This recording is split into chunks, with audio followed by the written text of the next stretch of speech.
Hello बच्चों, मैं इमरान खान एक बार फिर से आपका ऑनलाइन क्लास केमिस्ट्री में हार्दिक स्वागत करता हूं। देखिए बेटा, जैसा कि आप लोगों को याद है, हम लोग ऑर्गेनिक केमिस्ट्री का एक प्यारा सा चैप्टर पढ़ रहे थे भाई, पॉलीमर। और अगर आपको पता हो तो पॉलीमर चैप्टर के अंदर हमें योगात्मक बहुलीकरण को डिटेल में पढ़ रहे थे। और मैंने आपको ये बताया था कि भाई जो योगात्मक बहुलीकरण है ना, वो मुख्य रूप से 3 प्रकार का होता है। एक तो होता है मुक्त मूलक योगात्मक बहुलीकरण है, एक होता है धनायनिक योगात्मक बहुलीकरण है, एक होता है ऋणायनिक योगात्मक बहुलीकरण है। तो मुक्त मूलक योगात्मक बहुलीकरण तो मैं पढ़ा चुका हूं कि भाई ऐसा योगात्मक बहुलीकरण है जो मुक्त मूलक क्रियाविधि द्वारा होता है, उसे मुक्त मूलक योगात्मक बहुलीकरण कहते हैं। आज बेटा हम किसके बारे में पढ़ेंगे? धनायनिक योगात्मक बहुलीकरण के बारे में पढ़ेंगे। अरे यस की नो? तो सबसे पहले बेटा आप मुझे ये बताओ कि धनायनिक योगात्मक बहुलीकरण किसे कहते हैं? ऐसा योगात्मक बहुलीकरण है जो धनायनिक क्रियाविधि द्वारा संपन्न होता है, उसे धनायनिक योगात्मक बहुलीकरण कहते हैं। और मैंने आपको बताया था कि किस प्रकार के एकलकों का धनायनिक योगात्मक बहुलीकरण होता है, या किस प्रकार के एकलकों का योगात्मक बहुलीकरण धनायनिक क्रियाविधि द्वारा होता है। तो मैंने आपको बताया था ऐसे एकलक, ध्यान से सुनना रे, ऐसे एकलक जिनमें विनाइल सिस्टम से, विनाइल सिस्टम क्या होता है? CH डबल बॉन्ड CH2, इसको बेटा हम क्या बोलते हैं? Vinyl system. इसको बेटा हम क्या बोलते हैं? Vinyl system. हिंदी में क्या बोलते हैं? वाइनिल समूह है। क्या बोलते हैं? वाइनिल समूह है। तो मैंने आपको बताया था कि ऐसे एकलक जिनमें विनाइल सिस्टम से इलेक्ट्रॉन दाता समूह जुड़ा हो, और बेटा इलेक्ट्रॉन दाता समूह को आज के बाद में मैं किससे लिखूंगा? अक्ष से लिखूंगा। तो मैं लिख देता हूं, जहां अक्ष क्या है बेटा?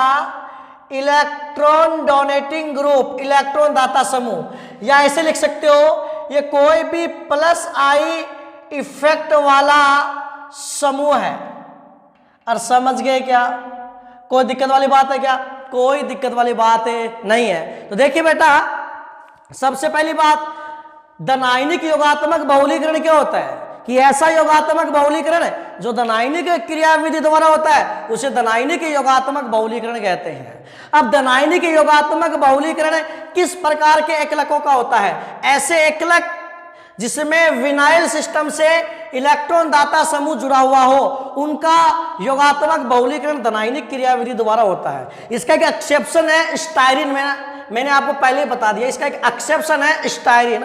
हालांकि स्टायरीन में विनाइल सिस्टम से इलेक्ट्रॉन आकर्षित समूह जुड़ा होता है, लेकिन उसका योगात्मक बहुलीकरण धनायनिक क्रियाविधि द्वारा होता है। तो ऐसे एकलक जिसमें वाइनिल सिस्टम से इलेक्ट्रॉन दाता समूह जुड़े हुए हों, उनका योगात्मक बहुलीकरण धनायनिक क्रियाविधि द्वारा होता है। फॉर एग्जाम्पल इसका बेटा सबसे प्यारा एग्जाम्पल है आइसोब्यूटाइलिन। क्या भाई? C डबल बॉन्ड CH2, ये विनाइल सिस्टम ही बेटा, और 2 क्या लगा दिया आपने? CH3। ठीक है। तो मान लो अगर आपसे कोई कहे कि धनायनिक योगात्मक बहुलीकरण को एक उदाहरण के द्वारा समझाना है, तो हम एग्जाम्पल किसका ले लेंगे? आइसोब्यूटाइलिन का। ठीक है। तो मैं एक एग्जाम्पल से समझा दूंगा। इसका एग्जाम्पल लिख रहा हूं मैं, और वो बेटा आइसोब्यूटाइलिन से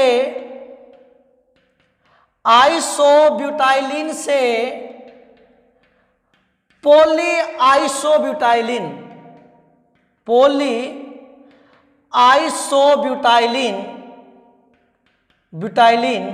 बोले तो PIB का फॉर्मेशन, का निर्माण, बात एक ही है बेटा। तो हम इस मैकेनिज्म को एक उचित उदाहरण की सहायता से समझ रहे हैं। आइसोब्यूटाइलिन से पॉली आइसोब्यूटाइलिन का निर्माण। तो देखिए भाई, देखिए बेटा, चाहे फ्री रेडिकल मैकेनिज्म हो चाहे कैटाइनिक मैकेनिज्म हो, कैटाइनिक मैकेनिज्म यानी धनायनिक क्रियाविधि, चाहे मुक्त मूलक क्रियाविधि हो, चाहे धनायनिक क्रियाविधि हो और चाहे ऋणायनिक क्रियाविधि हो, हमेशा 3 पदों में संपन्न होती है। बताओ पहला स्टेप फर्स्ट कौन सा होता है भाई?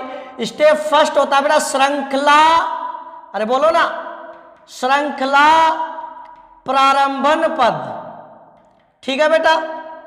दूसरा होता है बेटा स्टेप सेकंड, और वो होता है बेटा श्रृंखला संचरण पद, श्रृंखला संचरण पद।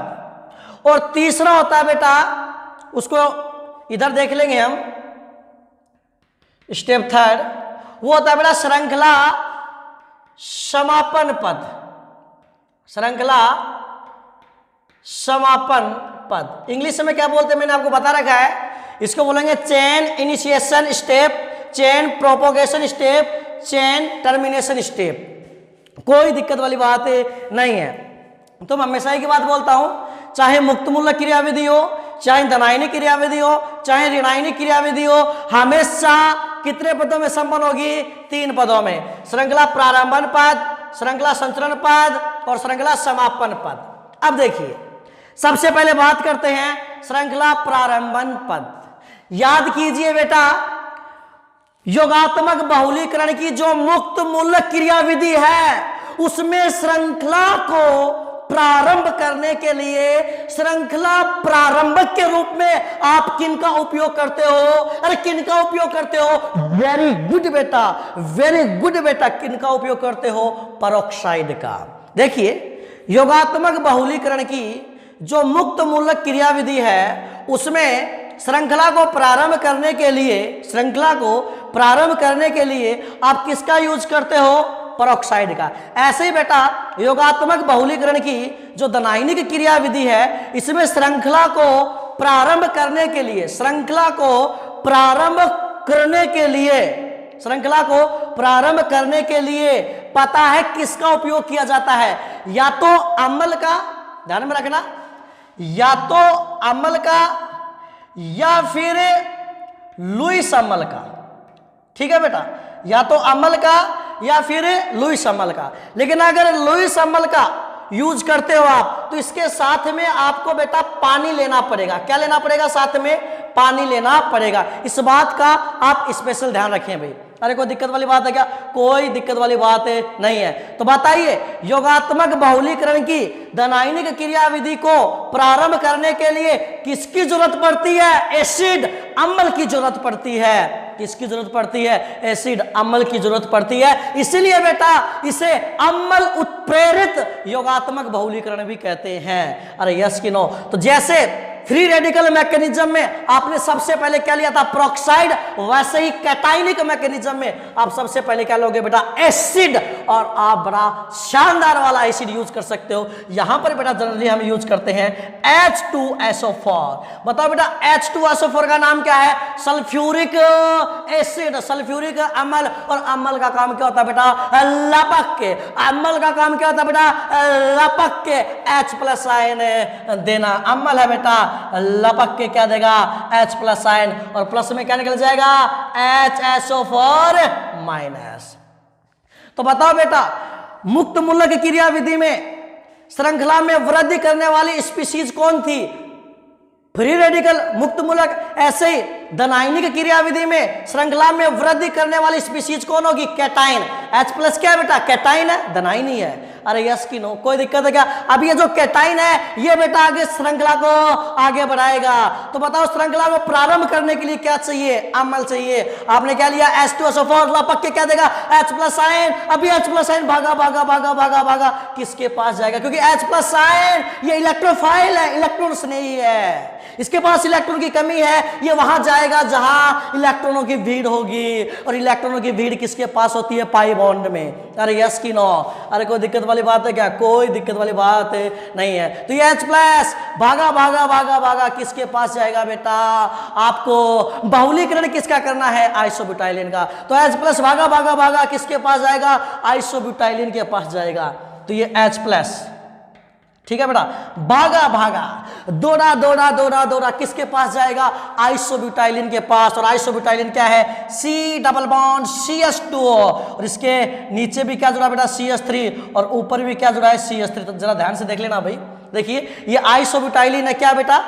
C double bond CH2। मैं थोड़ा साइड में हट जाता हूं, शायद आपको कम दिखाई दे रहा होगा रंगीन टी शर्ट इसलिए। तो देखो C डबल बॉन्ड CH2, अरे बात समझ में आ गई क्या?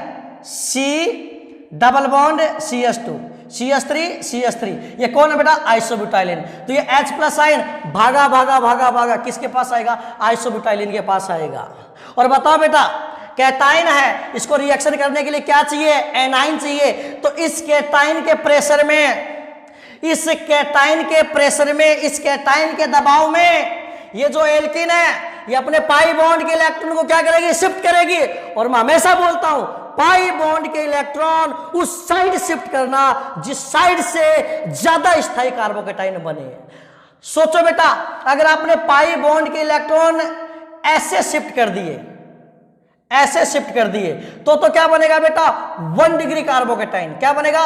1 डिग्री कार्बोकैटाइन। लेकिन अगर आपने पाई बॉन्ड के इलेक्ट्रॉन ऐसे शिफ्ट किए, लेकिन यदि आपने पाई बॉन्ड के इलेक्ट्रॉन यदि ऐसे शिफ्ट किए, तो बताओ बेटा इस पे क्या आएगा?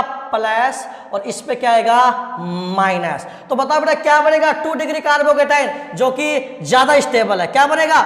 सॉरी, क्या बन जाएगा? 3 डिग्री कार्बोकैटाइन बन जाएगा, जो कि ज्यादा स्टेबल है। जबकि यदि आप पाई बॉन्ड के इलेक्ट्रॉन को ऐसे शिफ्ट करोगे तो 1 डिग्री कार्बोकैटाइन बनता। तो पाई बॉन्ड के इलेक्ट्रॉन को उस साइड शिफ्ट करो जिस साइड से ज्यादा स्थायी कार्बोकैटाइन बने। तो बताओ बेटा पाई बॉन्ड के इलेक्ट्रॉन को आप कैसे शिफ्ट करोगे? इधर लेफ्ट से राइट। तो इस पे क्या जाएगा? नेगेटिव, और इस पे क्या जाएगा? पॉजिटिव। और बताओ बेटा ये पॉजिटिव वाला किसके पास जाएगा? नेगेटिव के पास। तो बताना बेटा क्या बनेगा? अरे क्या बनेगा जरा बताना, क्या बनेगा? इस H को इधर ही लिख दो, H के साथ कौन जुड़, देखो H प्लस है ना, इसके साथ कौन जुड़ जाएगा? CH2, CH2, उसके बाद में सिंगल बॉन्ड C, और समझ रहे हो क्या? और इसके ऊपर दो क्या है? CH3 और CH3, इसके ऊपर क्या जाएगा? प्लस। तो बताओ बेटा इस कैटाइन ने एकलक के साथ रिएक्शन करके क्या बना लिया? एक बड़ा कैटाइन बना लिया।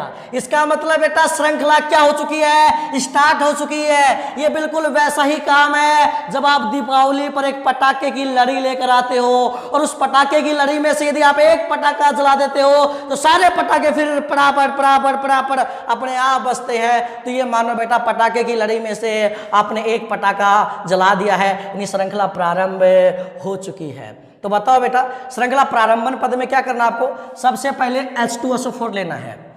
वो एसिड है, ये आपको क्या देगा? H प्लस देगा। ये H प्लस किसके पास जाएगा? एकलक के पास जाएगा। इस H प्लस के प्रेशर में ये जो एकलक अपने पाई बॉन्ड के इलेक्ट्रॉन को उस साइड शिफ्ट करेगा जिधर से ज्यादा स्टेबल कार्बोकैटाइन बने।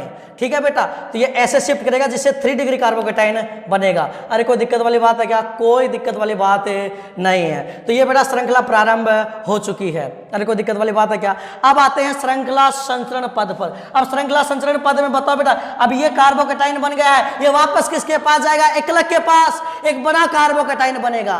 फिर वो बड़ा कार्बोकैटाइन वापस किसके पास जाएगा? एकलक के पास और बड़ा कार्बोकैटाइन बनेगा, और ये सिलसिला चलता रहेगा। इसलिए मैं क्या कर रहा हूं बेटा, ये जो कार्बोकैटाइन बना है H, देखना ये जो कार्बोकैटाइन बना है H, ठीक है बेटा, उसके बाद में क्या है? CH2, और उसके बाद में क्या है? CH3 और CH3 प्लस। ये बताओ बेटा वापस किसके पास जाएगा? एकलक के पास। ठीक है, देखो H प्लस क्या था? कैटाइन। इसने एकलक के साथ रिएक्शन करके क्या बनाया? एक बड़ा कैटाइन। यानी श्रृंखला प्रारंभ हो चुकी है। अब श्रृंखला प्रारंभ तो हो ही चुकी है, अब श्रृंखला चलेगी। तो चलेगी कैसे? अब ये जो कार्बोकैटाइन बना है ये वापस किसके पास जाएगा? आइसोब्यूटाइलिन के पास। अरे किसके पास जाएगा? आइसोब्यूटाइलिन के पास। और आइसोब्यूटाइलिन क्या है बेटा? आइसोब्यूटाइलिन क्या है बेटा? आइसोब्यूटाइलिन क्या है बेटा? C डबल बॉन्ड CH2, नीचे भी CH3 और ऊपर भी CH3, ये आइसोब्यूटाइलिन है। तो बताओ बेटा इस कैटाइन के प्रेशर में ये वापस पाई बॉन्ड के इलेक्ट्रॉन को उस साइड शिफ्ट करेगा जिधर से ज्यादा स्थायी कार्बोकैटाइन बने। तो इस पे क्या आएगा? प्लस, और इस पे क्या आएगा? माइनस। और ये पॉजिटिव वाला बताओ बेटा किसके पास जाएगा? नेगेटिव के पास जाएगा और क्या बन जाएगा जरा बताना, क्या बन जाएगा जरा बताना। ठीक है, मैं थोड़ा साइड में हो जाता हूं, क्या बन जाएगा जरा बताना, या थोड़ा नीचे हो जाता हूं, क्या बन जाएगा भाई H, क्या भाई H CH2 CH3 CH3।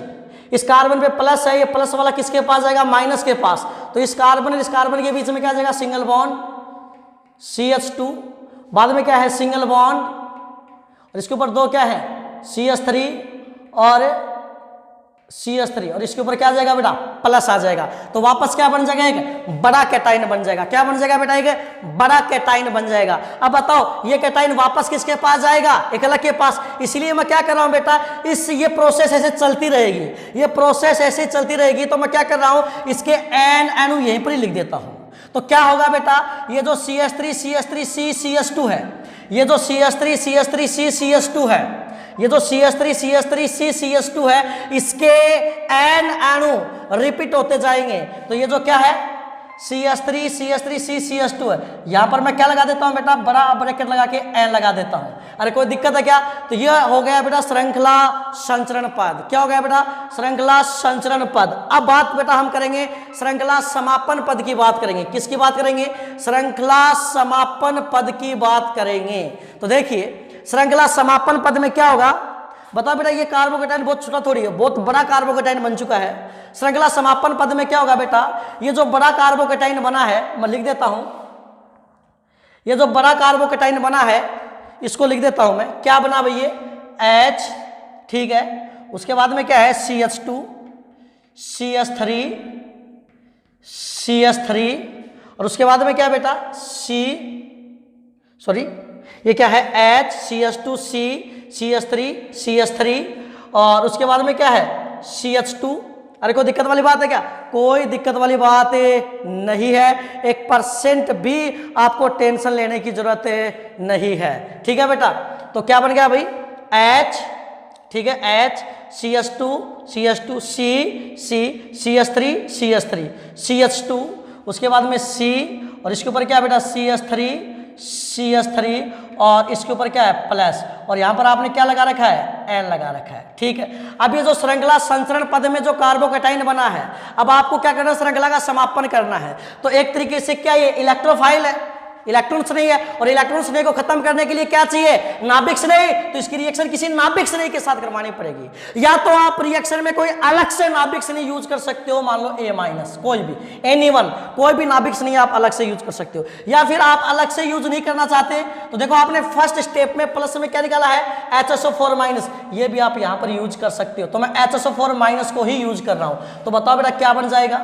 क्या बन जाएगा भाई जरा बताना। वो स्टेप मैं यहां पे लिख रहा हूं, क्या बन जाएगा रे, ये बन जाएगा बेटा H CH2 CH3 CH3 CH2 C CH3 CH3, और आगे क्या जाएगा HSO4। ठीक है बेटा, और यहां पर क्या आ जाएगा भाई, यहां पर आ जाएगा बेटा बड़ा ब्रैकेट लगा के N। तो बेटा ये क्या था भाई आइसोब्यूटाइलिन, ये क्या था आइसोब्यूटाइलिन। लेकिन लास्ट में आपका ये जो प्रोडक्ट बना है ना बेटा, ये प्रोडक्ट क्या है पॉली आइसोब्यूटाइलिन। क्या है पॉली आइसोब्यूटाइलिन। अब आप कहोगे कि सर पॉली आइसोब्यूटाइलिन में तो सिर्फ क्या आएगा CH3 C CH3 CH2 की इकाइयां रिपीट होंगे, इसमें तो H भी आ रहा है और HSO4 भी आ रहा है। तो मैंने क्या बताया बेटा कि अगर समुद्र में आप 2 लोटे पानी के डाल दोगे तो समुद्र को कोई फर्क नहीं पड़ता, और समुद्र में यदि आप 2 लोटे पानी के निकाल लोगे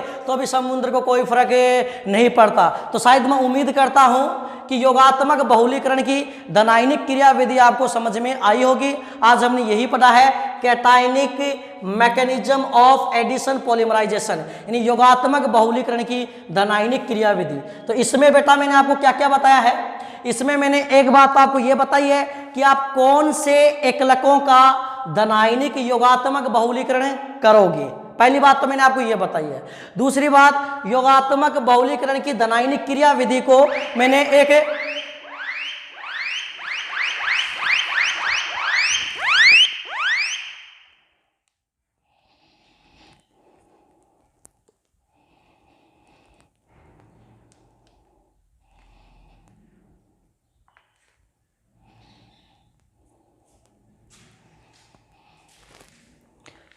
योगात्मक, सॉरी फ़ोन में मिस्टेक हो गई थी।